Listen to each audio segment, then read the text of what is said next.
This is a classroom for artificial intelligence, or AI.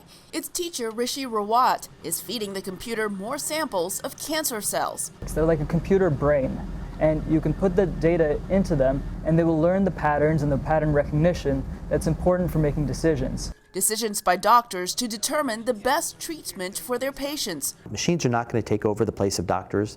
Computers will not treat patients, but they will help make certain decisions and look for things that the human brain can't recognize these patterns by itself. For example, once a cancerous tumor is removed from a patient with breast cancer, the doctors still have to treat the patient to reduce the risk of recurrence.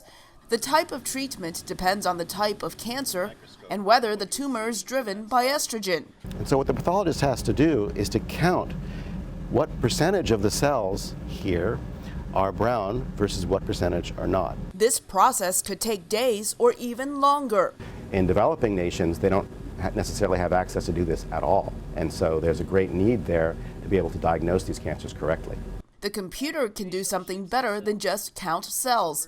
AI can recognize complicated patterns on how the cells are arranged, with the hope in the near future of making a quick and more reliable diagnosis that is free of human error. Are they disordered? Are they in irregular spacing? What's going on exactly with the arrangement of cells in the tissue? We can do this instantaneously for almost no cost in the developing world. Scientists say the time is ripe for the marriage between computer science and cancer research. All of a sudden, we have the computing power to really do it in real time.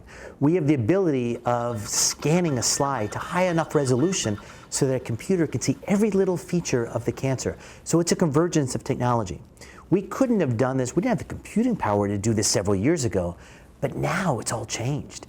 The research now is on breast cancer, but doctors predict artificial intelligence will eventually be used to help treat patients with all forms of cancer. Elizabeth Lee, VOA News, Los Angeles.